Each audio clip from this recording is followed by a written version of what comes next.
Jawa Tengah, tahun 1980. Mas Sabto menikahi seorang wanita asal daerah Jawa Tengah sesuai dengan nasihat dari orang tuanya. Wanita tersebut bernama Kirana. Mas Sabto sendiri belum mengenal lebih jauh mengenai Kirana yang dimaksud karena dijodohkan. Mas Sabto tidak berkutik lebih jauh akan penolakannya yang bisa saja membuat sakit hati terhadap kedua orang tuanya. Dek, aku ra iso lanjutke hubungan iki. Wong tuaku wis ngejodohiku maring wedok sing Jawa Tengah, ucap Sabto kepada Citra. Mengenai hubungan antara Sabto dan Citra, keduanya adalah partner dalam pekerjaan, saling mengisi satu sama lain dan saling bekerja sama. Namun perjodohan yang dilakukan oleh kedua orang tua Sabto memudarkan keinginan Citra untuk mendapatkan cintanya. Mas, aku rawat di kowe kawin karo kang liyane. Apapun caranya, akan aku halangi, ucap Citra dengan nada bicara yang tinggi. Kamu ndak boleh gitu dong. Kamu juga harus menghormatiku. Walau kita mempunyai kenangan yang membuat kita sedekat ini, jangan kau jauh seperti mentari. Sabto terus menekan kepada Citra agar merestui hubungannya dengan Kirana, wanita asal Jawa Tengah tersebut. Pokoknya aku ndak mau, titik. Apapun caranya, akan aku halangi kalian berdua untuk menikah, teriak Citra sambil menahan tangis. Berpikirlah dewasa. Menikah itu jenjang kehidupan yang akan terus dibangun selama masih bisa diberikan kelanggengan. Aku juga tidak mau dijodohkan, tapi jika orang tuaku tidak mengizinkan aku bersamamu, bagaimana mungkin aku bisa menolaknya? Jawab Sabto. Citra terdiam membisu. Sambil memegangi kedua tangan Citra, Sabto meyakinkan kepada Citra agar dia akan selalu ada untuk Citra, namun dengan status yang berbeda, hanya sebagai teman saja. Dek, tolong restui ya, pinta Sabto. Aku tidak mau. Tetap saja Citra tidak bergeming hatinya sedikit pun. Sabto sudah kehilangan akal. Dia tidak tahu harus bagaimana lagi untuk menyentuh hati Citra agar menyetujui hubungannya dengan wanita asal Jawa Tengah tersebut. Oke mas, aku bakal ngeresui kawakmu. Tapi ingat satu hal ini, di malam satu suro, di tahun di mana gemerlap cahaya menjadi redup, angin berhembus kencang dan bermekarannya kembang kandil, aku akan datang dengan membawa hadiah yang menyakitkan terhadap kalian berdua, ucap Citra. Citra melepaskan genggaman tangan Sabto dan beranjak pergi dari tempat pertemuannya. Sabto hanya bisa mendengarkan perkataan aneh itu. Apa maksudnya dengan malam satu suro dan bermekarannya kembang kandil itu? Setelah kepergian Citra saat itu, Sabto tidak bisa lagi menemui keberadaan Citra. Dia mencoba untuk menanyakan kepada teman dekatnya, namun tidak ada satupun yang tahu dengan posisi Citra saat itu. Nang, kowe wis siap aku nikahke karo Kirana, wedok ayu saking Jawa Tengah? Tanya Ibu Sabto. Kalau itu pesan Ibu, akan Sabto laksanakan. Doakan saja Bu, ucap Sabto. Alhamdulillah. 1 bulan setelah pertemuan terakhirnya dengan Citra, pikiran Sabto menjadi kacau. Dia masih terngiang-ngiang dengan perkataan Citra sebelum pergi. Nang, kowe mau meti opo? Tanya Bapak Sabto. Niku Pak, Citra, teman kerjaku, ucap Sabto. Citra, kabarnya kamu menyukai wanita itu. Ada apa dengannya? Tanya Bapak Sabto. Aku tidak tahu apa yang dikatakannya, namun sebelum dia pergi, ada perkataan aneh yang keluar dari mulutnya, ucap Sabto. Coba beritahu Bapak. Aku yakin itu bukan perkataan biasa, jawab Bapak Sabto. Sabto menghela nafas sesaat. Dia harus siap untuk menjabarkan dengan rinci. Citra berkata seperti ini, jika gemerlap malam cahaya redup, hembusan angin yang kencang dan bunga kantil bermekaran, tepat di malam satu suro, dia akan datang memberikan hadiah yang mengerikan kepada Sabto. Itu artinya apa Pak? Tanya Sabto. Bapak Sabto terkejut mendengar perkataan itu. Dia memandangi wajah istrinya, Ibu Sabto, dengan wajah penuh ketakutan. "Di mana Citra sekarang?" tanya Bapak Sabto. "Dia menghilang tanpa jejak," jawab Sabto. "Kamu pernah mendengar tentang santet malam satu suro?" tanya Bapak Sabto. "Apa itu, Pak?" tanya Bali Sabto. "Santet perjanjian dengan iblis, malam yang sakral. Tentunya pertumpahan darah sangat dilarang di malam itu," ucap Bapak Sabto. "Bagaimana mungkin Bapak bisa mengetahuinya?" tanya Sabto. "Nang, bapakmu ki wis ngecap pait manise urip," ucap Ibu Sabto. "Lalu bagaimana, Bu, Pak? Apa yang akan terjadi denganku jika Citra sudah melakukan itu?" tanya Sabto. "Sing tenang, sing bisa jaga awak dhewe," pesan Bapak Sabto. Namun tetap saja, dalam pikiran dan hati Sabto masih belum tenang dan merasa nyaman. Apalagi dia sebentar lagi akan menikah. Pastinya ini akan menjadi sebuah cobaan hidup. Ibu Sabto memberikan kalung tasbih terhadap Sabto untuk mencegah terjadinya penyerangan di malam itu. "Mergo menawi bojomu wis meteng, gunake kalung iki ing gulu bojomu," ucap Ibu Sabto. "Nggih, Bu, jawab singkat Sabto. Tinggal beberapa hari menuju hari pernikahannya, Sabto telah menyiapkan semua. Sedari tadi dia penasaran dengan wajah wanita yang akan dijadikan istrinya itu. "Bu, kirana kui ayu Pol?" tanya Sabto. "Pol, Nang," ucap Ibu Sabto sambil tersenyum. Hari-hari sebelum pernikahan Sabto dengan Kirana digelar, keluarga Sabto mendapati berbagai macam keanehan di dalam rumahnya. Setiap kamar tergantung bunga kandil serta sesajen aneh berupa ikatan bangkai tikus yang diletakkan di bawah tempat tidur Sabto. "Bu, Pak, iki opo?" teriak Sabto sambil menutup hidung. Bapak dan Ibu Sabto langsung menuju kamar Sabto. "Astagfirullah, opo iki, Nang?" tanya Pak. "Aku ndak tahu, Pak." Ibu Sabto langsung mengambil sapu lidi dan serokan sampah untuk membuang sesajen aneh itu. 3 bangkai tikus diikatkan menjadi satu menggunakan tali tambang dan diletakkan dalam sebuah wadah yang terbuat dari tanah liat. Bunga kandil yang tergantung di kamar Sabto pun dicopot secara paksa untuk mengurangi keresahan dalam diri Sabto. "Sing tenan lang sing legowo. Awakmu bakal diuji kanthi ujian kang angel banget," pesan demi pesan yang disampaikan oleh Bapak Sabto sangat memikat di hatinya untuk selalu berpegang teguh kepada keyakinan dan ketetapannya terhadap nilai-nilai kebaikan. Sambil memegangi dadanya, Sabto teringat akan Citra. Apakah kejadian ini ada hubungannya dengan Citra? Bagaimana bisa bunga kandil yang pernah dikatakannya menjadi kenyataan dan tergantung rapi di depan kamar Sabto? "Pak, kira-kira perbuatan ini ada hubungannya dengan Citra tidak?" tanya Sabto. "Kita tidak tahu siapa yang melakukannya. Namun jika memang ada yang melakukan perbuatan sekejam ini terhadap keluarga kita, itu artinya dia tidak menyenangi apa yang akan kita lakukan." Sabto masih menatap tajam tempat di mana sesajen itu ditemukan. Dia masih penasaran dengan bawah kasurnya. Apakah ada sesuatu lagi atau tidak? "Pak, ngisor kasurku ana apa ya?" tanya Sabto. "Bukan, Nang," perintah Bapak Sabto. Sabto langsung membuka bawah kasur yang dirasa sangat menjanggal itu. Dibukanya secara perlahan. "Astagfirullah, kelabang Pak, akeh banget," teriak Sabto. "Juput daun pandan nang ngarep omah," perintah Bapak Sabto. Sabto segera mengambil beberapa helai daun pandan dan menyerahkannya.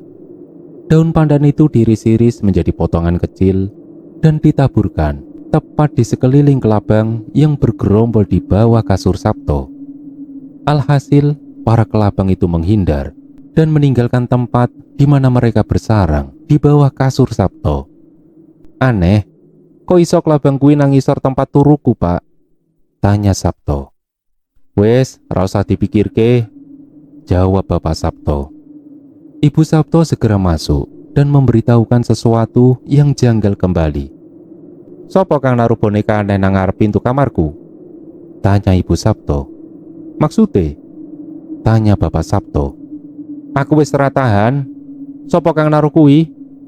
Bapak Sabto dengan sergap menuju ke arah depan pintu kamarnya, diikuti oleh Sabto. Mereka sepakat untuk bebersih rumah karena serangan aneh itu. "Astagfirullah, ini sudah kelewatan batas," ucap Bapak Sabto. "Apa ini ada hubungannya dengan perkataan Citra sebelum dia meninggalkanku saat itu?" tanya Sabto. "Sudahlah, kita tidak tahu apa yang terjadi di rumah ini. Biarkan semua berjalan seperti arus air yang mengalir." Bapak Sabto terus menenangkan pikiran kacau Sabto agar tidak memikirkannya terlalu dalam. Sementara itu, dalam pandangan Citra, tepat di mana satu suro itu akan datang, bawakan satu babi yang tidak terlalu gemuk, juga tidak terlalu kurus. "Aku akan mencoba menggadaikan nyawaku terhadap iblis," ucap dukun suruhan Citra. "Baik, Mbah," ucap Citra singkat. "Aku wis nisihake awak sampeyan ngelawan perjanjian iki. Yen wis disepakati, sampeyan kudu siap kanggo nerima risiko kasebut," ucap dukun itu pada Citra. "Aku wis siapke kabeh awak lan jiwaku supaya bisa ngrusak Sabto," jawab Citra. "Aku ngenteni wengi nalika wulan purnama wis surem," ucap dukun itu. 3 hari sebelum pernikahan Sabto. "Hari ini Bapak akan mempertemukan kamu kepada Kirana. Semoga dia akan menjadi seorang istri yang mumpuni terhadap dunia dan akhiratmu," ucap Bapak Sabto. "Amin." Persiapan menuju ke rumah Kirana telah dipersiapkan dengan matang. Sabto sudah siap risikonya jika kejadian yang akan dihadapinya berimbas kepada Kirana, sang istri. Hanya saja, dalam diri Sabto masih mengganjal kepada sosok Citra yang masih belum ada kabar hingga hari ini. Apakah dia akan mendatangi pesta pernikahan Sabto dan Kirana? "Nang, nikah kuwi ibadah. Kudu iso ngerteni antarane siji lan liyane," ucap Ibu Sabto. "Bu, nyuwun pandungane," ucap Sabto sambil memeluk ibunya. "Wes, saiki mangkat nang Kirana," ucap Ibu Sabto sambil membereskan kemeja lengan panjangnya yang berwarna merah marun. Keluarga Sabto sudah siap menunggu untuk acara pelepasan Sabto serta membawa kesepakatan mas kawin yang akan digunakan sebagai mahar dari pernikahan. Perjalanan menuju rumah Kirana lumayan memakan waktu yang lama. Selama dalam perjalanan, Sabto memegangi kalung yang diberikan ibunya kepada Sabto kelak ketika istrinya hamil nanti. "Wetonmu karo Kirana apik, Nang," senyum Ibu Sabto. "Alhamdulillah, matur suwun Bu. Sing iso jaga awak dhewe lan bojomu, Nang, sing ngerteni." "Nggih Bu, amanat Bu bakal Sabto lakoni, matur suwun," ucap Sabto. Sepanjang jalan, Sabto juga memperhatikan pedesaan yang menuju ke arah Kirana. Desa itu disebut sebagai desa anti santet karena penduduknya yang rajin ibadah dan segala penangkal santet berada di setiap depan pintu rumah warga. "Desa apa iki arane, Bu?" tanya Sabto.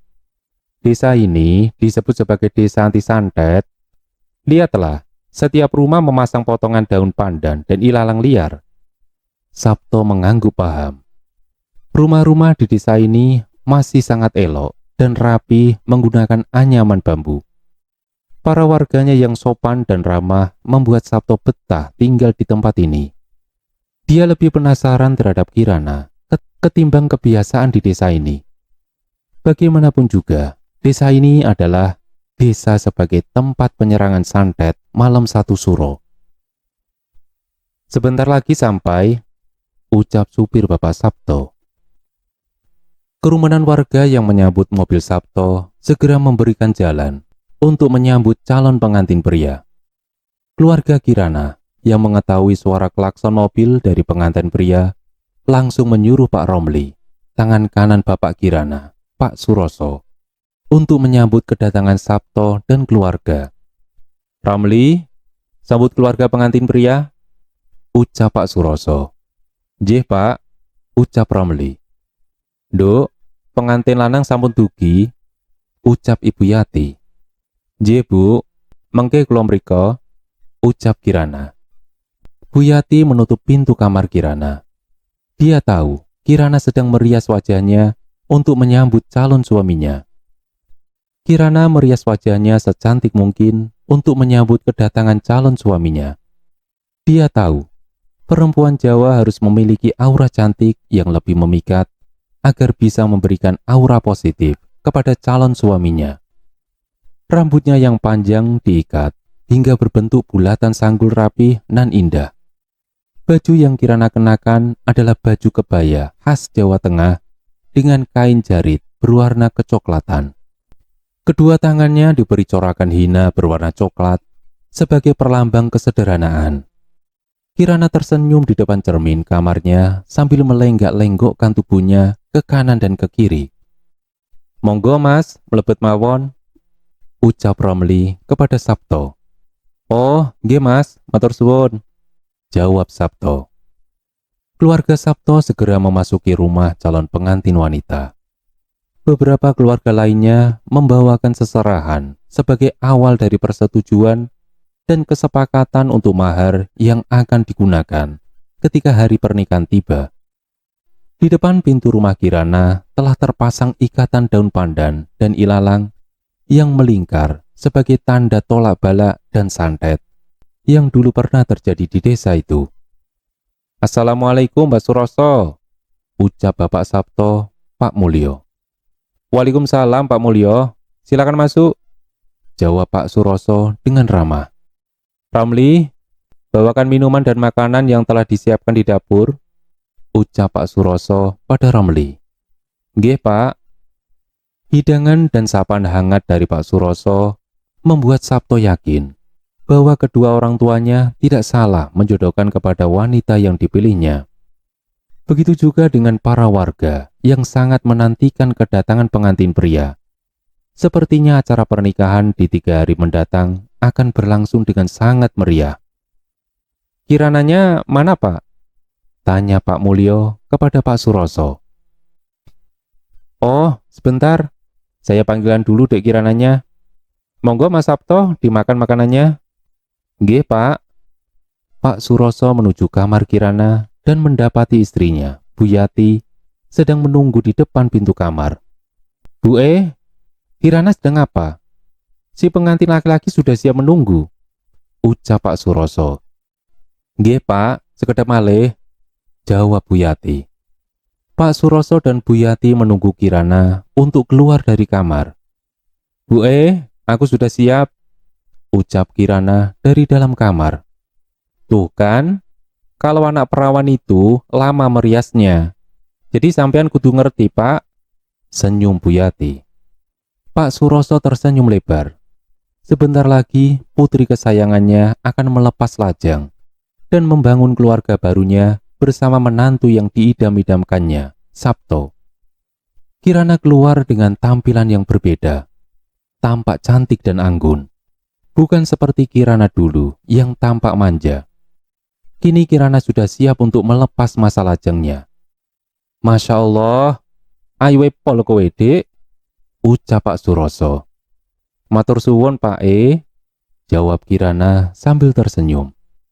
"Mari Bapak tuntun kamu menuju calon suamimu. Semoga kamu menyukainya," ucap Pak Suroso. "Nggih Pak Langkah Kirana tampak luas dan tertata. Bau minyak wanginya menyerbak luas hingga membuat Sabto yang sedang melahap makanannya tampak terpesona dengan kehadiran bau yang menusuk hidungnya. "Nah Sabto, ini putriku, calon istrimu, Kirana Putri Antasari," ucap Pak Suroso. Sabto hanya melongo sambil mengucek-ngucek matanya beberapa kali. Baru kali ini ada wanita yang mengalahkan kecantikan ibunya dan citra. Dia adalah Kirana Putri Antasari. "Apa Bapak bilang? Dek Kirana itu ayune pol." "Hahaha," Pak Mulyo membuka lelucon sebagai pemecah ketegangan dalam diri Sabto. Kini Sabto dan Kirana saling berhadapan, saling tersipu malu dan menunduk malu. Tak tahu harus berbuat apa. Mereka belum pernah bertemu, belum pernah saling bersua. Namun rasa penasarannya semakin meningkat, manakala keduanya saling curi-curi pandang. Biasa, awal pertemuan memang tersipu malu, nanti juga malu-maluin, hahaha. Ucap lagi Pak Mulyo dengan humor tingginya, mampu mencairkan suasana. Serentak seluruh orang yang berada di rumah Pak Suroso menjadi tertawa karena humor dari Pak Mulyo itu. Sabto baru tahu bahwa bapaknya berandil besar dalam menenangkan hatinya. Kini Sabto semakin mantap untuk menikahi Kirana. Dek Kirana, ini anakku, Sabto Adia Wiranta. Ini anakku satu-satunya. Bapak harap kalian berdua bisa membangun keluarga yang harmonis dan penuh kebahagiaan, ucap Pak Mulyo. Bapak dan Pak Mulyo adalah teman waktu bekerja dulu. Kita dipertemukan kembali di tempat yang istimewa. Sabto yang mendengar ucapan dari mulut Pak Suroso kaget. Pantas saja, bapaknya sangat akrab dengan calon mertuanya. Ternyata Pak Mulyo dan Pak Suroso adalah teman lama yang dipertemukan kembali. Kapan acara pengikatan ini akan diadakan? Tanya Pak Suroso. Sekarang aja. Untuk pernikahannya? Tanya kembali Pak Suroso. 3 hari dari sekarang adalah Selasa Pahing. Saya yakin keistimewaan akan menyambut mereka berdua sebagai pasangan suami istri yang baru cukul dari bunga yang bermekaran, ucap Pak Mulyo. Semua hadirin yang menghadiri acara pengikatan dan kesepakatan tanggal pernikahan antara Sabto dan Kirana mengangguk paham. Pak Mulyo juga pintar dalam meletakkan hari untuk pernikahan keduanya. Baiklah, jangan terlalu lama. Segerakan saja acara pengikatannya. Semoga kalian berdua bisa bersabar sampai hari yang ditentukan sebagai bentuk penghalalan, yaitu disahkannya kalian berdua sebagai suami dan istri, ucap Pak Suroso. Saya setuju, ucap Pak Mulyo. Acara pengikatan sebagai mengikat hubungan antara Kirana dan Sabto dimulai. Pak Mulyo memberikan 2 buah cincin yang akan diserahkan kepada masing-masing pengantin. Setelah itu, masing-masing pengantin memasukkan cincinnya ke jari kelingking pasangan yang berada di tangan kiri. Setelah itu, masing-masing dari mereka menyuapi makanan ringan yang telah disiapkan terlebih dahulu sebagai bentuk pengenalan dan keharmonisan keluarga baru. Setelah acara pengikatan telah selesai, Sabto boleh melihat kamar Kirana. Hal ini sebagai penilaian diri dari Sabto pribadi. Apakah Kirana layak untuk dijadikan istrinya atau tidak? Jika layak, maka Sabto cukup menganggukkan kepalanya sebagai bentuk kelayakannya. Sabto memperhatikan kamar Kirana, yang mana pintunya telah terpasang irisan daun pandan dan ilalang liar. Sabto sedari tadi bingung akan lambang itu. Apa maksud dari pandan dan ilalang yang ditempelkan tepat di depan pintu? Pak ucap Sabto sambil mengangguk. Alhamdulillah, sudah kuduga kamu menyukai Dek Kirana, jawab Pak Mulyo. Kirana hanya tersipu malu sambil memainkan kedua tangannya yang telah bercorak hina. Sabto langsung terduduk kembali di hadapan Kirana dengan wajah yang sumringah. Sabto, ada yang ingin kau sampaikan kepada Dek Kirana? Tanya Pak Suroso. Boten enten Pak jawab Sabto sambil tersenyum. Alhamdulillah, tinggal nunggu hari H, kita akan persiapkan pernikahan kalian berdua. Sabto dan Pak Mulyo segera bangkit. Acara pengikatan kedua mempelai telah usai. Kini saatnya Sabto dan keluarga untuk kembali ke rumah untuk mempersiapkan segala sesuatunya di hari Selasa Pahing nanti. Pak Suroso dan Kirana mengantarkan rombongan Sabto dan keluarga hingga ke depan tugu desanya.